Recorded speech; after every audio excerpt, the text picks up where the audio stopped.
In 1977, NASA is given an enormous challenge: build a space telescope with the potential to unlock the secrets of our universe. It's an engineering wonder. It really is an engineering miracle. The project pushes engineers, scientists, and astronauts into uncharted territory. Liftoff of the Space Shuttle Discovery with the Hubble Space Telescope. We put our careers and our lives in that shuttle bay. From construction to release. Solar panels wouldn't go out. They were stuck.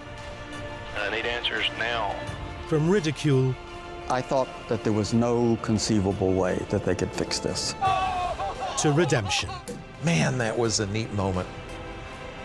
It's a classic story of human ingenuity and human perseverance. This is the story of the unsung heroes who built the Hubble Space Telescope. Discovery, Hubble is open for business.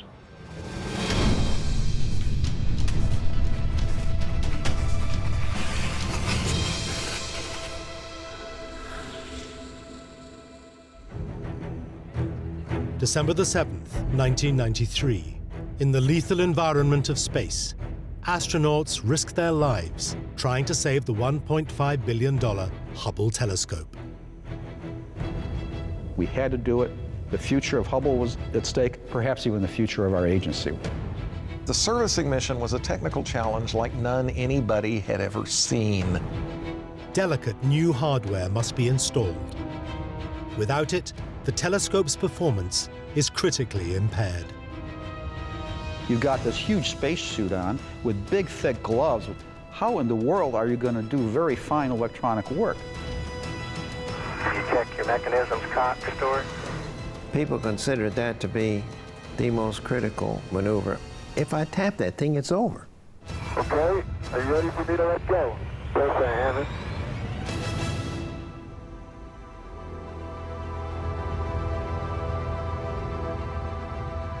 For over 2 decades, the Hubble Space Telescope has provided humanity with unparalleled views of the universe. Hubble isn't just a satellite. It's about humanity's quest for knowledge. Before it, images of this clarity simply didn't exist. Hubble shows us the beauty of the universe. We all can look up at the sky at night and wonder what's going on out there. Where did we come from? Who are we? Is there anyone else out there? And Hubble helps us to come up with the answers and shows us the absolute beauty of what's out there. The great fun of science is that it answers questions and that it creates questions, and Hubble's done both. Named after American cosmologist Edwin Hubble, this school bus-sized observatory circles our planet at over 25,000 kilometers per hour, capturing light 6 billion times fainter than the human eye can see. Your eye can see more or less a flashlight, a 2-cell flashlight, maybe a couple miles. Hubble could see that flashlight on the moon, 240,000 miles away. Just keeping the proposed telescope steady enough to take photographs in space demands unprecedented engineering. Hubble had to be stable with an angular precision of 7/1000ths of an arcsecond. This would be analogous to putting a laser on top of the Washington Monument in Washington, D.C., and illuminating an object the size of an ordinary 10-millimeter pearl at a distance of New York City, and never going off that diameter of that pearl for 24 hours at a time. This is hard, folks. The incredible journey to build this revolutionary machine begins over 70 years ago.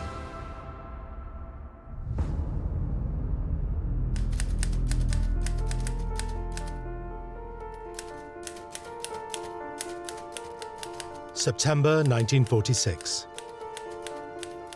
American astrophysicist Lyman Spitzer writes a short paper that changes the course of history.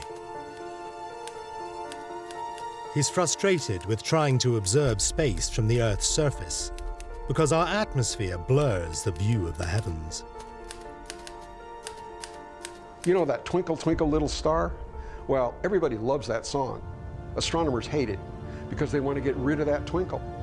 Earth's atmosphere also filters out wavelengths of light such as ultraviolet that are critical for unraveling the evolution of our cosmos.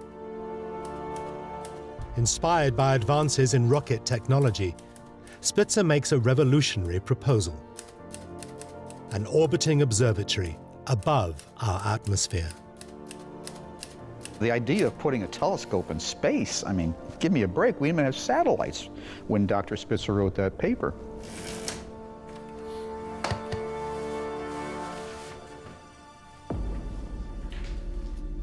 Spitzer devotes the next 3 decades to promoting cutting-edge research which will make his dream possible.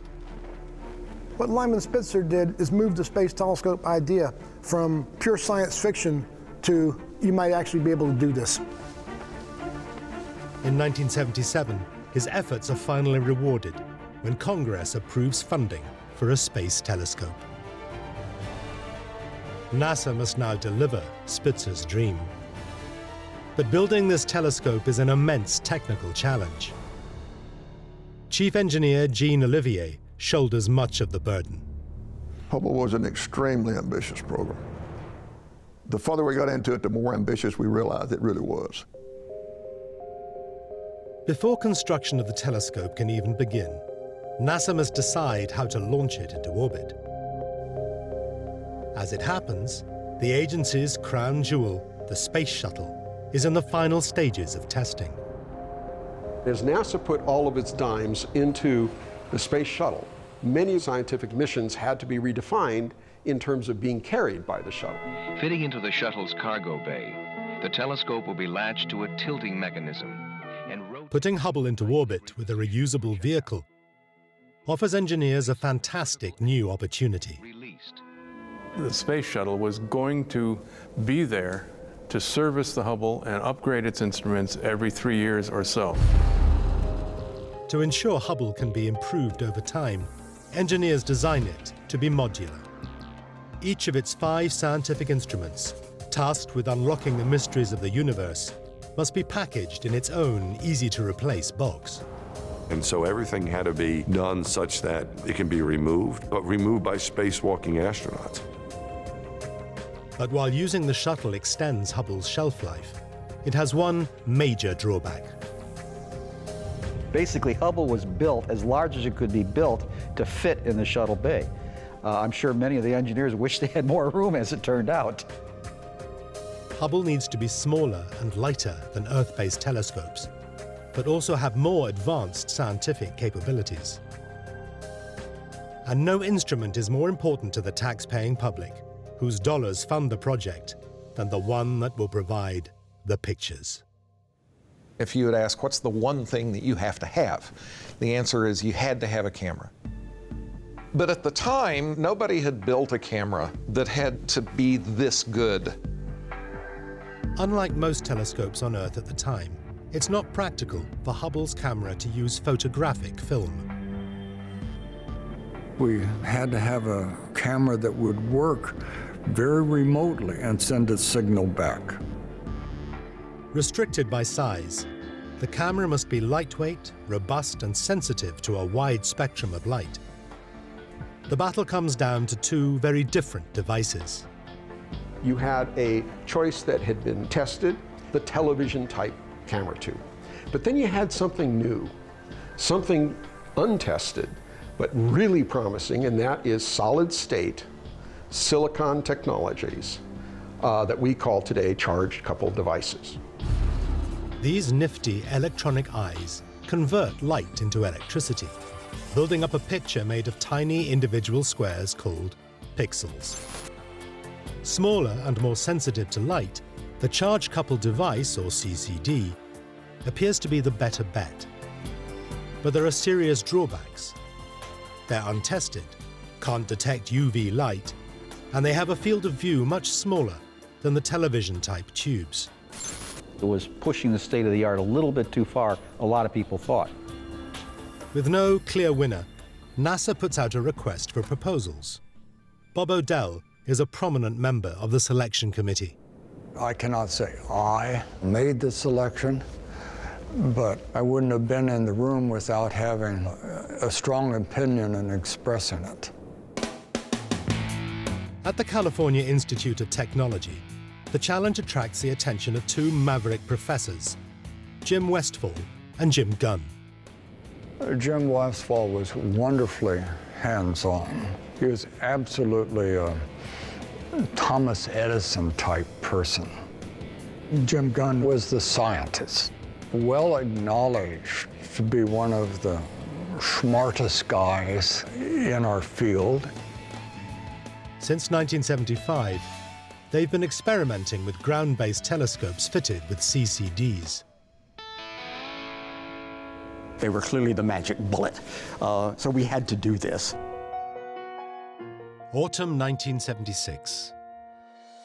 James Westfall agrees to lead the project and recruits an elite Caltech team to help engineer the world's most sophisticated camera. They begin fresh experiments with the technology they hope will form the core of the camera: charge-coupled devices. You have a thing that's very, very close to this in your smartphone.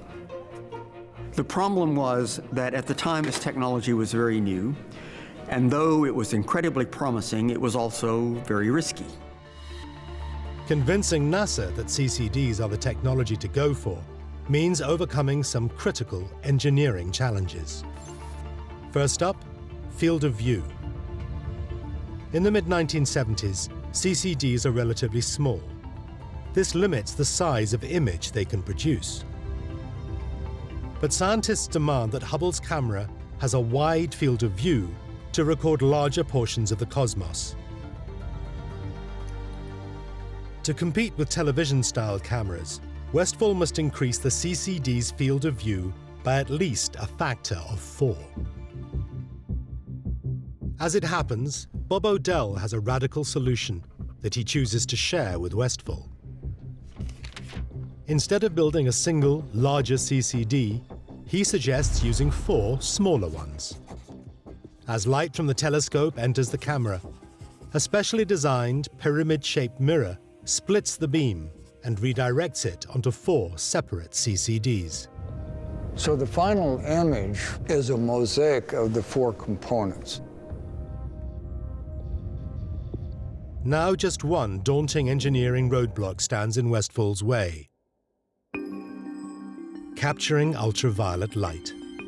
People are very interested in what stars are made out of. They're very interested in what the gas in the galaxy is made out of.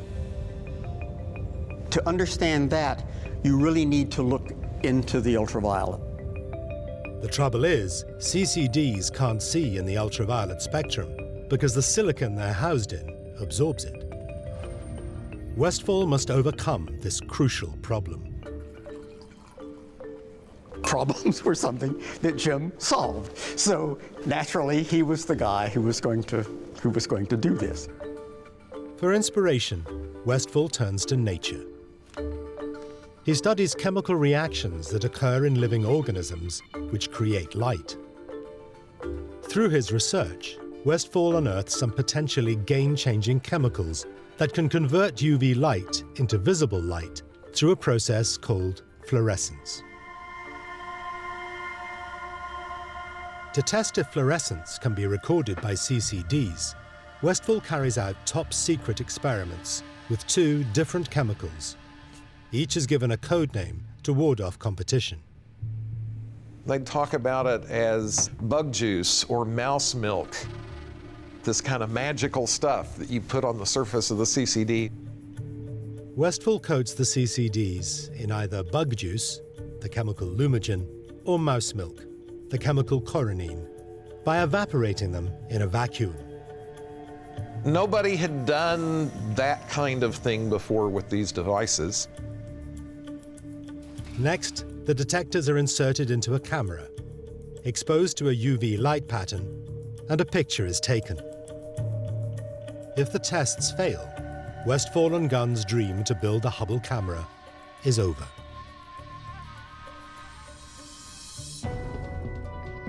The results with coronine are a breakthrough. The 2 main barriers to using CCD technology have now been overcome. Westfall's team have increased the detector's field of view and discovered how to record ultraviolet light. We were able to convince NASA that this was a technology that worked, but mouse milk won over bug juice in the end. So. NASA greenlights construction of Westphal's wide-field planetary camera, known as WFPIC, with its core technology of CCD detectors. For the public, the camera will define Hubble's success. We had to do great science, but also get that science to the public. So pictures were critical. And what instrument produced the neatest pictures? The wide-field planetary camera. NASA's chief scientist, Ed Weiler, pushes for the construction of a duplicate camera to keep in reserve. Having an insurance policy that would only cost maybe $50 million was worth it. After some cajoling, the NASA hierarchy approves the idea, and the following year, work starts on a replica camera, WFPIC 2.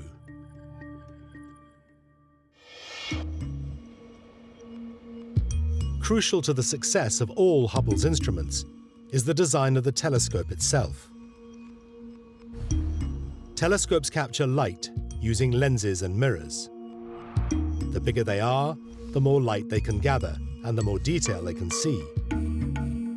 The further the light travels inside the telescope before it's focused, the greater the magnification. But because Hubble must squeeze into the bay of the space shuttle, it can't be as big as engineers would like.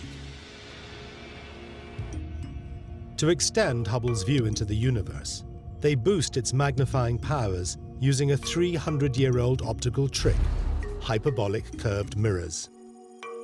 Reflecting light back and forth inside the telescope increases the distance it travels, making the instrument more powerful. It's the perfect solution to engineering a lightweight, high-performance telescope. But the success of this design hangs on the quality of the telescope's light-gathering primary mirror. It's the brain or the heart of the telescope. That's where it all starts. NASA contracts the Perkin-Elmer Company to undertake much of the complex technical work. This includes engineering the mirror. The most challenging thing first was to build a mirror precisely enough to meet the resolution needs. It had to be accurate over that 2.4 meter surface to a millionth of an inch. If you were to take the diameter of Hubble and blow it up to the size of the Earth, then any deviation of more than about 6 inches would be unacceptable.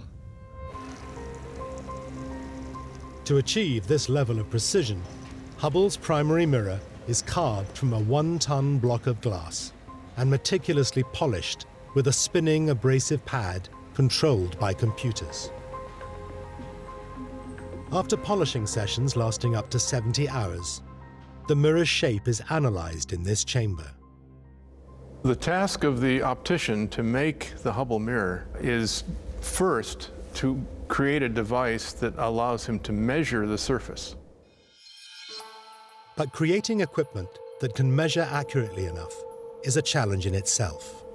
With Hubble, we wanted to make a perfect mirror. And so the Perkin-Elmer, really smart guys, conceived of a thing called a reflective null corrector. A null corrector is a precision optical test device. By shining a beam of light through this carefully calibrated instrument, engineers can create a light wave pattern in the exact shape of the desired mirror. This light is then reflected back by the mirror and the interference pattern recorded. Straight strips mean the mirror's curvature is perfect. A distorted pattern indicates it's the wrong shape.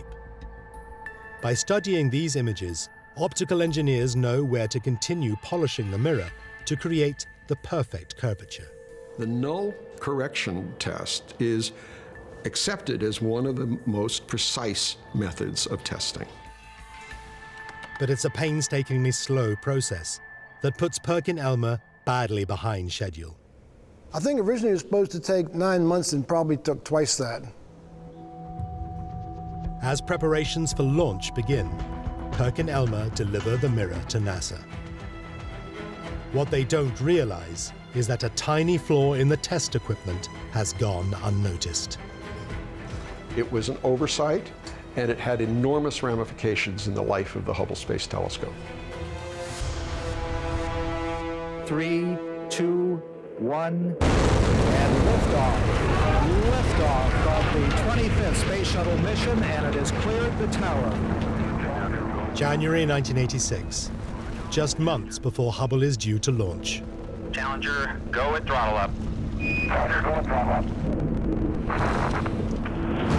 God, no. The Challenger disaster plunges the Space Shuttle program into turmoil.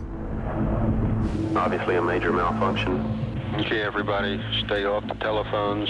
Make sure you maintain all your data. Start pulling it together. As America comes to terms with the tragedy, NASA grounds the shuttle fleet, and Hubble's launch is postponed indefinitely. For 4 years, it sits in hibernation. Liftoff of the Space Shuttle Discovery with the Hubble Space Telescope, our window on the universe. Finally, on April the 24th, 1990, after 13 years of blood, sweat, and tears, Hubble is ready to leave Earth. By the time we launched, about 10,000 people had spent some part of their lives working on Hubble. Roger roll, Discovery. And you realize that sitting up there on the very top of that pillar of fire is this thing that you have attached your life to. This thing that is carrying the hopes of a whole science. Discovery's velocity now 2,300 feet per second. It kind of takes your breath away. Discovery soars to over 600 kilometers, higher than any shuttle has flown before, to place Hubble above the Earth's atmosphere. Now it is time to set the telescope free. Discovery or go to transfer Hubble to internal power on time. Roger that, understand. Go for transfer to internal power on time. Story Musgrave is capsule communicator at Mission Control. I knew the importance of that mission. I knew what Hubble meant to people. To generate power, Hubble relies on 2 solar arrays, absorbing energy from the sun. But to unfurl the arrays, there is a critical stage where Hubble must run on internal batteries. NASA must deploy the solar panels before the batteries run down. Once you've taken the power off of Hubble, it's going to die. So we're time constrained. The first panel unrolls perfectly.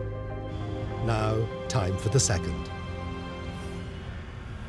Houston, Discovery, it looks like motion stopped with just about 1 panel showing.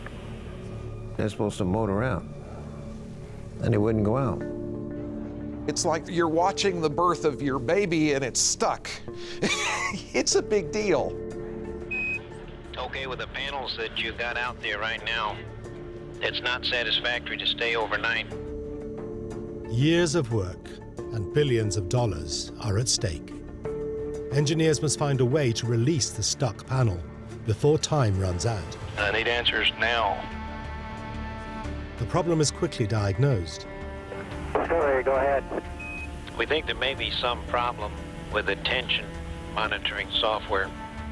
A sensor is saying tension in the panel is too high. One solution is to override it. But this could snap the solar array's stem booms, rendering them useless. It's risky, and engineers are split. We need to get on with it. Under pressure from flight control, Jean Olivier is in the hot seat. Finally, it became clear we were at a deadlock, so I just had to say, no, we're going to do it. We're going to override it. We are disabling the tension check. Okay, Houston, we see motion. It's fully deployed. You let the breath go out, you let the air.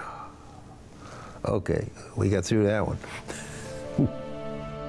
Now receiving the full power of the sun, Hubble can finally fulfill its primary purpose: to capture the universe in unprecedented detail. In Discovery, Hubble is open for business. We got our telescope. We got our telescope. That's it. Good luck, Bill.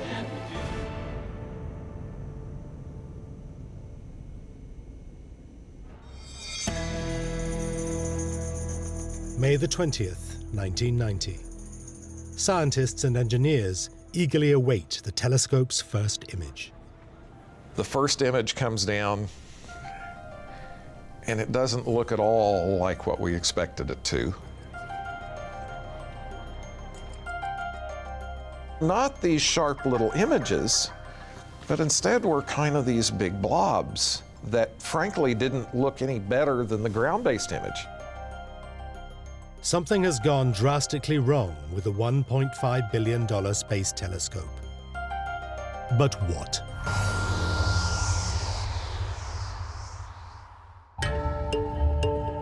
June 1990. Over the next month, every effort is made to understand what's causing Hubble's blurred vision. It was a puzzle, a very dark puzzle. Part of the WIFPIC camera team, John Holtzman and Sandy Faber analyzed 6 further images taken by the telescope. They hint at a catastrophic problem: spherical aberration.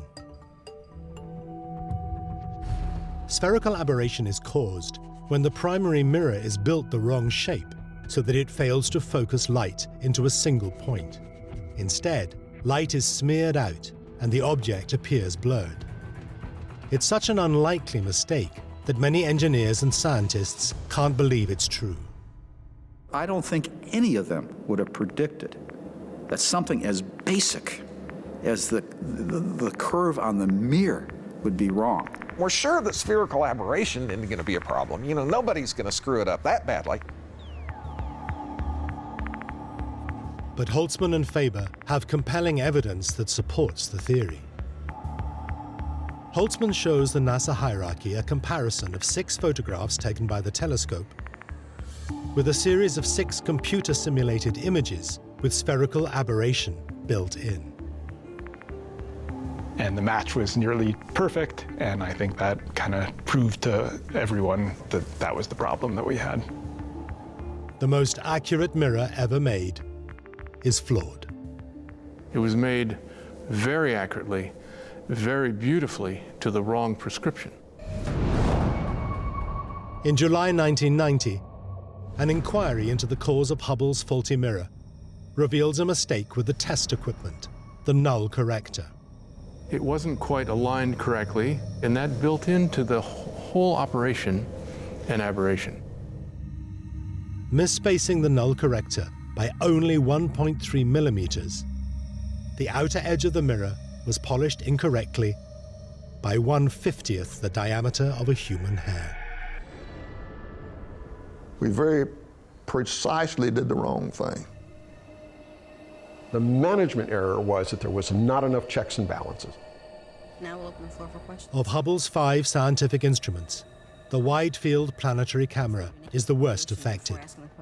It's a major blow for everyone involved with the telescope. It would be dishonest of me to say this, the mood of the scientist is very happy right now. We're all frustrated, obviously. If you ever want a picture of a person just in anguish, go and find a picture of Ed Weiler at the end of that press conference. We feel right now that there's probably no real science that we can do with the wide-field camera at this time. And I'll stop there.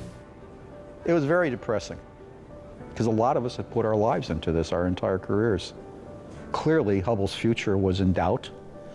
Perhaps the space shuttle's future was in doubt. Perhaps NASA's future was in doubt.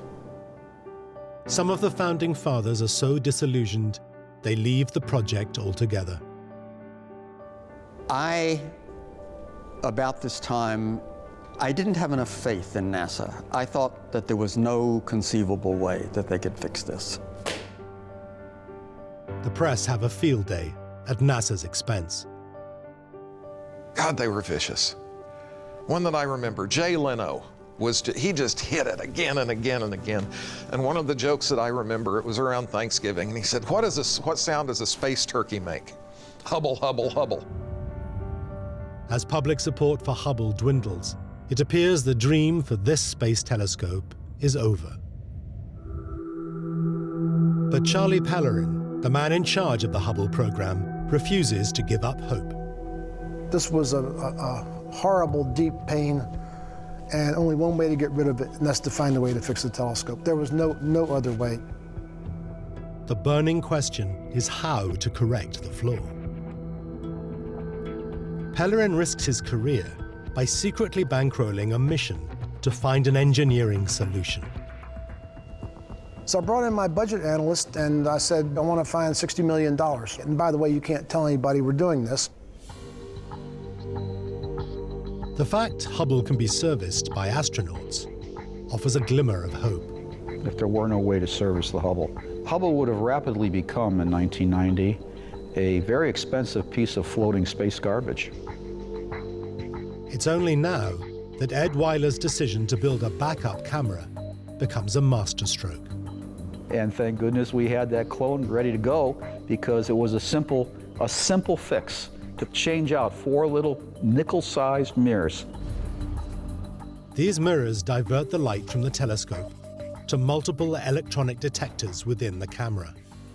It was like going to the optician and saying, well, your eyes aren't quite right. You need this corrective lens. We put that correction on those little mirrors. It's an internal fix that can be done by engineers on Earth. When it's installed, the new modified backup camera will go some way to fixing Hubble's vision. But saving the 4 other instruments that scientists hope will unravel the mysteries of our universe proves much more challenging. The other instruments didn't have clones being built of them. There were no second copies. These instruments require an external fix that can only be done by astronauts in space. The goal is to place corrective mirrors deep inside Hubble, in front of the remaining instruments, to correct their vision. But squeezing them into a very restricted space proves a technical nightmare. Jim Crocker is part of a multinational team tasked with finding a solution.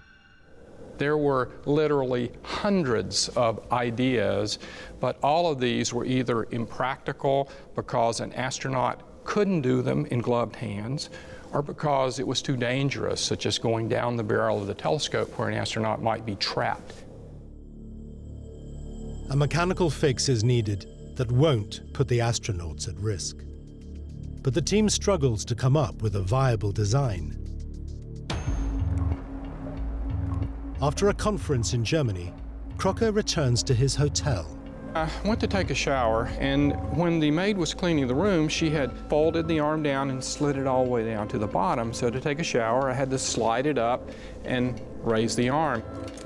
When I did that, I had this epiphany. The shower head got me into a different way of thinking.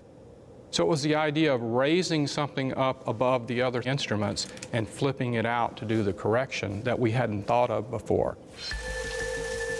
In this moment, a corrective optics device, CoStar, is born. It will be pre-packaged in an astronaut-friendly box with mirrors that deploy remotely. The only downside, one of the existing scientific instruments will have to be sacrificed to make room for it.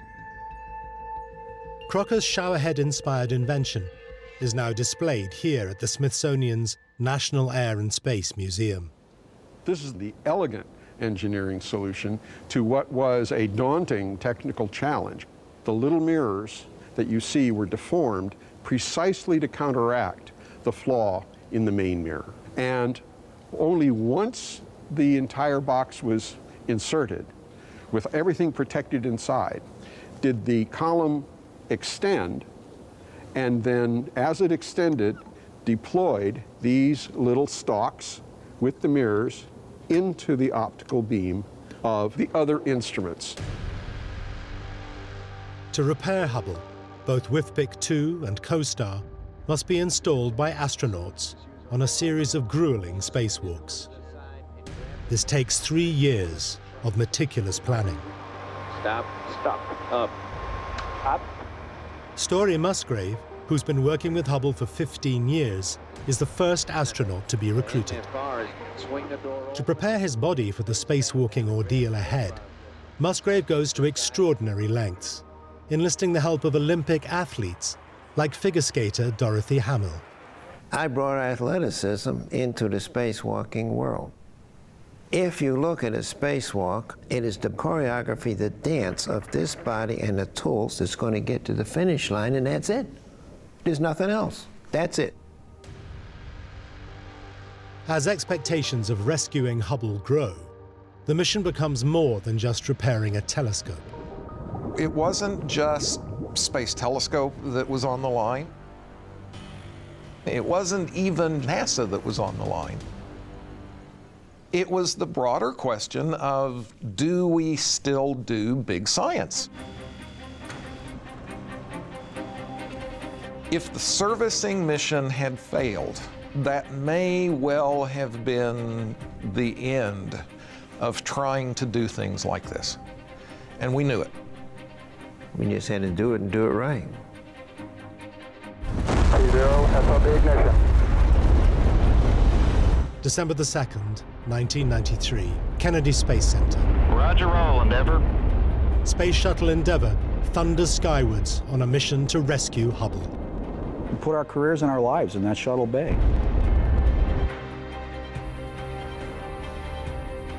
It's quite a sight. As Endeavour approaches Hubble, the crew reaches out with the robotic arm to capture the telescope. Houston, Endeavour has a firm handshake with Mr. Hubble's telescope. We copy that, Cubby, and there are smiles galore down here. With Hubble tethered, the astronauts embark on a series of perilous spacewalks. People are willing to put that suit on and go out there and try and fix a science instrument is heroism at a level that almost unparalleled. After 2 days of intricate repairs, Story Musgrave and Jeff Hoffman removed the original wide-field planetary camera in order to install the backup, WIFPIC 2. Okay. You check your mechanisms cocked, Story? I just cocked them, yes. I pushed on them. At the front of the unit is a delicate instrument that diverts light from the telescope into the camera, the pick-off mirror. This was the most critical part of 40 hours of spacewalking. If I touch that mirror, it's over. As the world watches, Musgrave and Hoffman slowly maneuver the WIFPIC 2 camera into position. These astronauts have to take this thing and somehow manage to slide it into this bay. Looks like it's in there. Yeah. Okay. Are you ready for me to let go? Yes, I have it.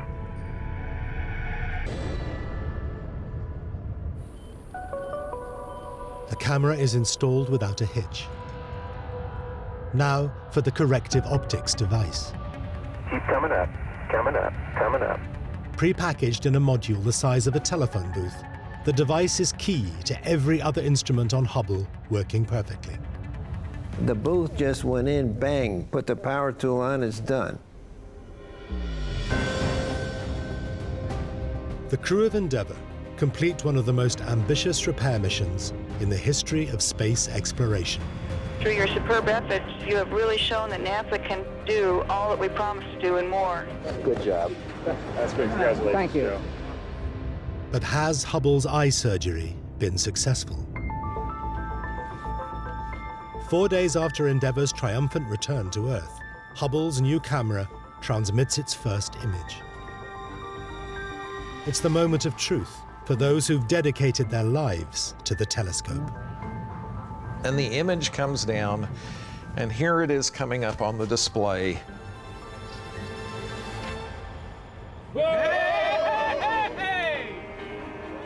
And it was right. I mean, how do you describe that? How do you capture the emotions when you've been a part of something that was built up with such incredible high hopes? Man, that was a neat moment. God, that was a neat moment. And then having that first picture come down and prove, and absolutely prove, that we had fixed the Hubble Space Telescope, that was a moment of redemption. Get it! I said, holy and I wasn't fired for it.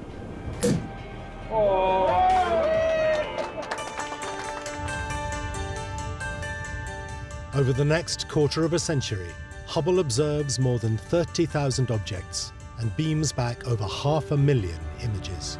Its discoveries transform modern astronomy. And you think about it and you're looking 10 billion years back, and you're seeing history in front of your eyes as the light comes. And it's an amazing thing. Witnessing the birth and death of stars, confirming the existence of supermassive black holes and thousands of unknown galaxies, and measuring the age of the universe, Hubble's science and images transfix the world. Between 1993 and 2009, 4 further shuttle missions returned to upgrade Hubble. Aboard 2 of those is astronaut Mike Massimino. Okay, man, you have a go. There we go. I think it's the greatest scientific instrument ever built, not only because of the science it produces, but because of the engineering that went into it. What a beautiful view. It's an engineering wonder. It really is an engineering miracle.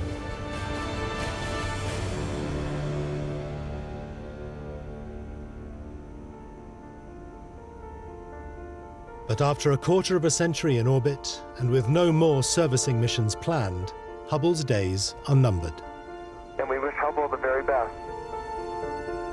Now, there's a new kid on the block. Set for launch in 2018, the James Webb Space Telescope will extend our window into the universe.